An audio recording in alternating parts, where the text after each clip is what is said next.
We're built to walk uphill. And when you reach the pinnacle of the hill, you want to stop and appreciate the vision, but the next thing you want is a higher hill in the distance. It's from the uphill climb that we derive our value. Almost all the positive emotion we feel, especially the emotion that fills us with enthusiasm, and that's to be filled with the Spirit of God, by the way, because that's what enthusiasm means. That's experienced in relationship to a goal.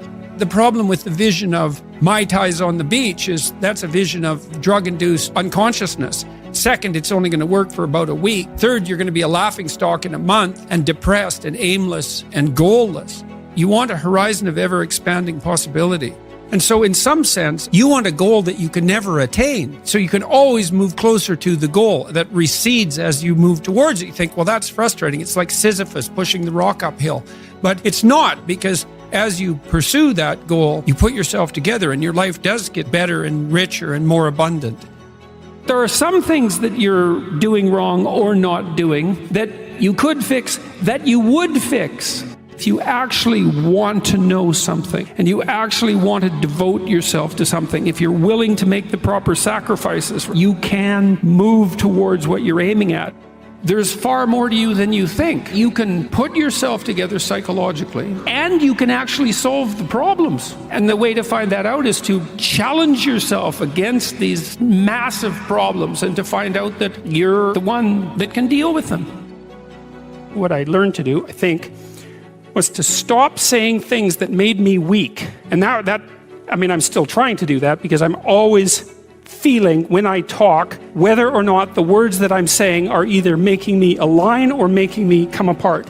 I think if you say things that are as true as you can say them, let's say, then they come out of the depths inside of you. Don't underestimate the power of truth.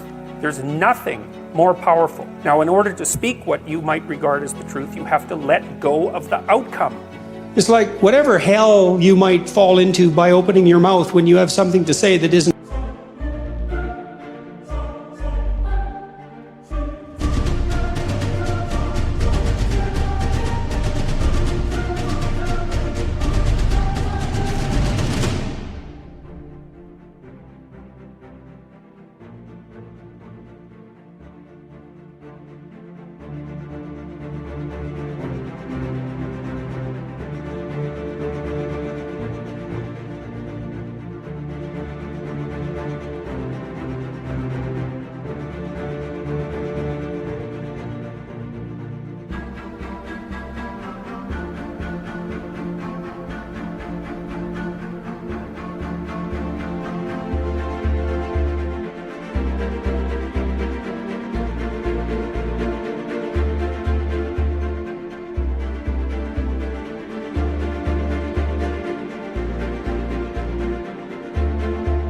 Popular, it's nothing like the hell that you're going to envelop yourself in if you lose control of your own tongue and mind. And I really mean that. I saw in endless repetition in my clinical practice and in my own private life, when my eyes were open, the consequences of not saying what was true. You have to think, all right, I'm going to say what I think. Stupid as I am, biased as I am, ignorant as I am, I'm going to state what I think as clearly as I can.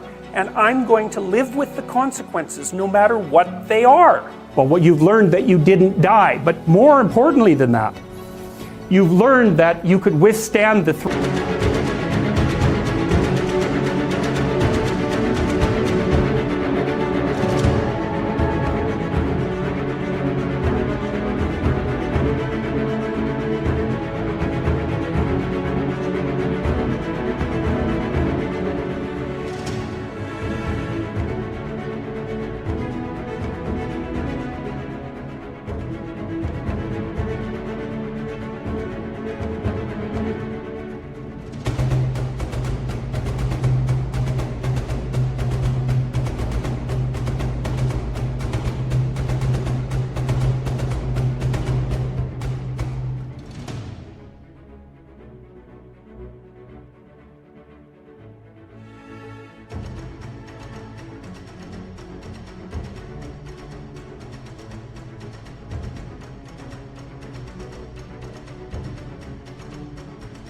of death. That's what you've learned. Maybe there's enough to you so that you can actually withstand the threat of mortality without collapsing, maybe even withstand the threat of malevolence without collapsing. And then you'll learn that you're actually tougher than you think.